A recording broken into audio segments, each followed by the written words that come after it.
Kuver. I'm a figurative surrealist living in Washington, D.C. My art is inspired by the things that empower and encourage me to be myself. I'm really inspired by post-colonial and speculative fiction, mysticism, poetry, and Audre Lorde's concept of the political as personal. All of these things, I think, really validate the experiences and narratives of marginalized communities and allow us to use sociopolitical histories and landscapes as a way to validate our experiences, our motivations, and our inspirations. I also draw a lot of inspiration from the natural world and from space and the idea of the unknown. My family comes from a history of indenture, and because of that, I'm really fascinated by the concept of belonging and homeland and of home in general and what that can look like and what it means for other people, and what it can mean depending on the context of your life. I was really excited to be a part of this project because I love group shows.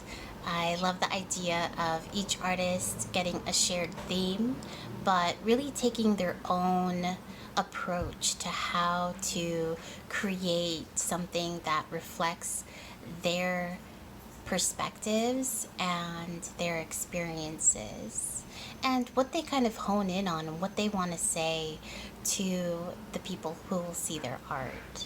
The piece I created for the show was very much inspired by this capitalistic notion of scarcity and triangulation, and how communities are often pitted against one another. There isn't enough for everybody. So if you want something, somebody else has to go without. And I do not believe in that concept at all. I believe in abundance, and I believe that there is enough room at the table for all people and for all voices to be amplified and heard. Not only so their needs are met, but so people can actually thrive and not just focus on surviving. I really wanted to layer this piece, thinking about what are all of the dynamics that are at play that can hinder us from ensuring that everybody has what they need, but also what uplifts us and reminds us that we can grow and we can be more than we even fathomed we could be as a society, in solidarity and with a lot of care for one another.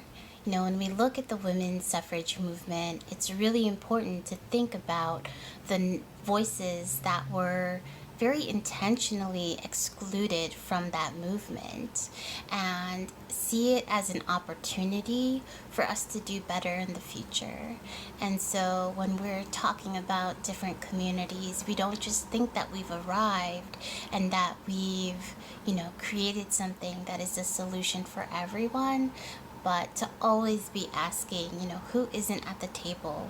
Who aren't we thinking about? And to seek that, not just celebrate what we do have, but to always seek out who may need more or who may need something different.